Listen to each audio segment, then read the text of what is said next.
Ijumaa njema, Ijumaa ya baraka asubuhi ya leo mpenzi mtazamaji. Bwana Yesu asifiwe. Umeamkaje? Ni matumaini yangu ya kwamba umeweza na kuamka ukiwa salama, ukiwa unamshukuru Mwenyezi Mungu, maana amekuwa mwema kwetu. Ingekuwa sio nguvu za Mwenyezi Mungu, ingekuwa sio yeye, wengi hatungekuwa katika uso wa dunia, lakini kwa sababu ni yeye, kwa sababu ya nguvu zake, neema zake, ndio sababu wewe upo pale ambapo upo asubuhi ya leo. Mahali popote pale umeweza na kuamka ukiwa, haijalishi umeweza na kuamka ukiwa katika hali gani, lakini shukuru Mwenyezi Mungu, maana ni kwa sababu tu ya nguvu zake wewe uko hai, hata huo unayapitia yapi. Hivyo basi mshukuru, ni kwa sababu ya chochote kile ambacho ameweza na kukutendea katika maisha yako. Karibu sana katika kipindi cha manyunyu ya baraka. Tuendelee na kunyunyuziwa hizo baraka kupitia neno la Mwenyezi Mungu ambalo linaletwa kwetu na mtumishi wake Pastor Emmanuel Ndambuki kutoka kanisa la ABC Chaani. Karibu. Nakusalimu mtazamaji asubuhi ya leo. Matumaini yangu ya kwamba umzima na ubweri wa afya. Nashukuru Mwenyezi Mungu ni kwa sababu ya asubuhi hii, nikijua ya kwamba neno ambalo tutaweza kulishiriki kwa pamoja litaweza kuwa neno la baraka kwako na litaweza kukujenga na hata kiroho. Na tuombe. Baba, katika jina la Yesu, ninakushukuru ni kwa ajili ya neno lako lililo takatifu. Asante Bwana, ni kwa sababu wewe umwema na ninajua ya kwamba unaweza kutenda lililo njema katika maisha ya mtumishi wako. Hivyo basi neno lako ambalo tunaenda kulisikia asubuhi ya leo, Bwana, ninaomba neno hili likaweze kuwa baraka kwake na likaweze kumjenga na mtumishi wako. Ni katika jina la Yesu Kristo aliye Bwana na mkombozi wetu tuomba na hata kushukuru. Amina. Neno la Mungu la leo tutatoa katika kitabu cha Matendo ya Mitume kifungu cha kwanza mstari wa 6 tutafika mstari wa 11. Matendo ya Mitume kifungu cha kwanza mstari wa 6 tutafika mstari wa 11. Neno la Bwana lasema hivi: basi walipokutanika wakamuuliza wakisema, je, Bwana, wakati huu ndipo unapowarudishia Israeli ufalme?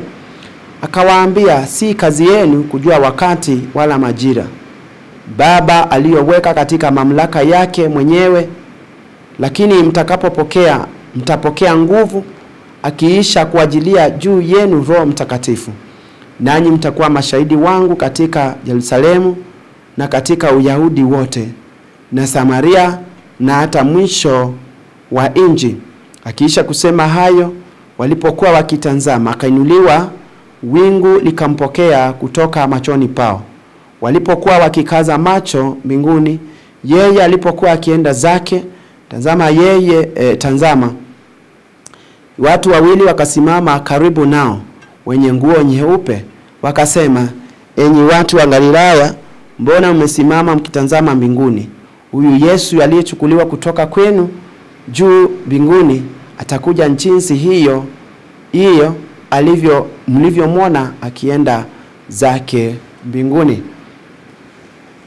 Wazo letu la leo ama neno letu la leo tutanena juu ya majira na nyakati ni za Mungu. Majira na nyakati za Mungu. Hapa ni baada ya Yesu Kristo, kama vile tunavyojua tuko pia katika msimu wa after kufufuka kwa Yesu kupaa mbinguni.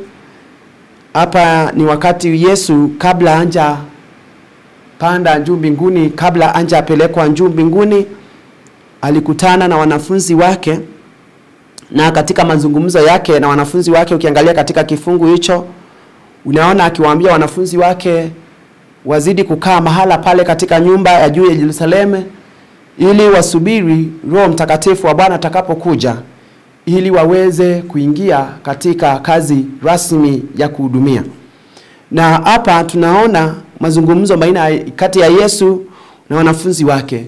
Na wanafunzi wake walikuwa wanataka kujua sana wakati na majira ya Mungu. Kwa maana mambo yale ambayo yalitukia yaliweza labda kuwafungua macho yao na kuona wakati wa Mungu wa kushukia Waisraeli ya kuwarudishia ufalme ni kama uko karibu. Lakini walipomuuliza Yesu kuhusu mambo ya kurudishwa kwa ufalme kwa Israeli, Yesu yeye mwenyewe katika mstari wa 7 anawaambia kwamba si kazi yenu kujua nyakati na wala majira Baba aliyoweka katika mamlaka yake mwenyewe.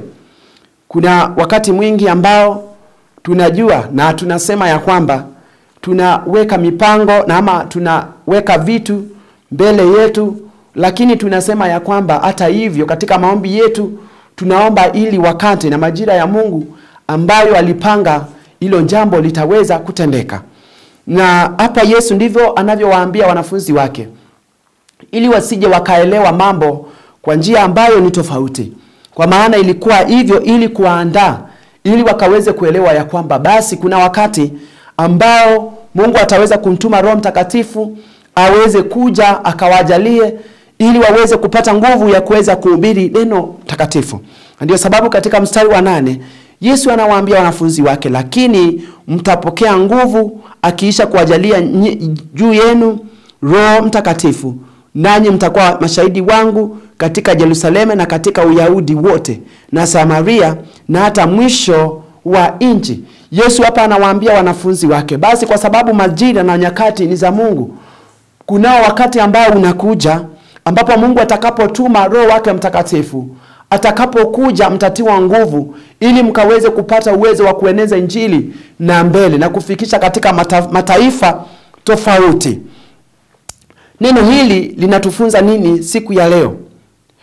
Tunajifunza ya kwamba watu wengi wanasahau kwamba kila jambo liko katika mipango yake Mungu.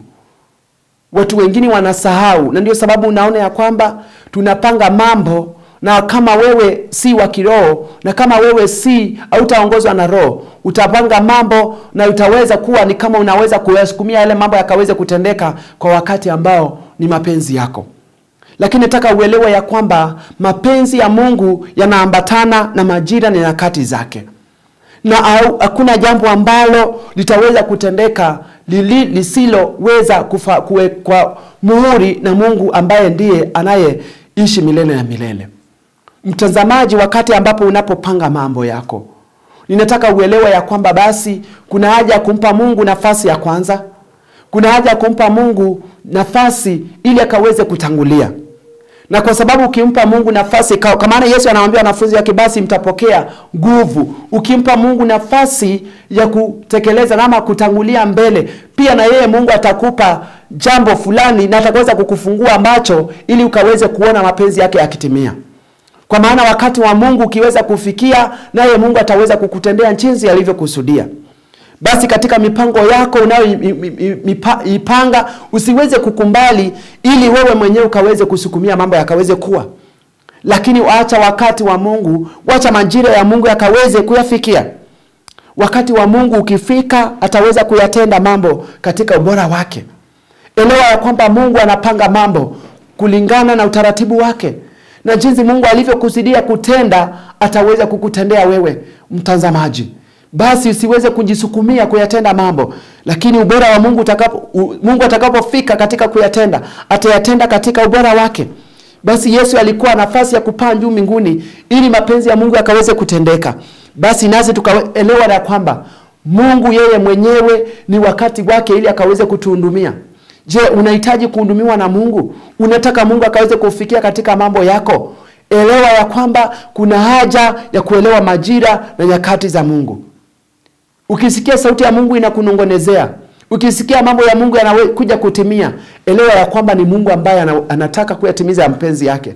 Basi usijaribu kutenda mambo yako kwa sababu yako mwenyewe, bali wacha mapenzi ya Mungu, wacha wakati wa Mungu, wacha majira ya Mungu yakaweze kuja. Na akija wakati wake, ataweza kutenda mambo jinsi alivyokusudia. Na wewe utaweza kupata ushuhuda wa kusema kwamba Mungu ameweza kunitendea kulingana na mapenzi yake. Basi mtazamaji, Mungu akubariki na akaweze kulibariki neno lake takatifu. Amina. Na tuombe. Ninakushukuru Mwenyezi Mungu ni kwa ajili ya neno lako lililo takatifu.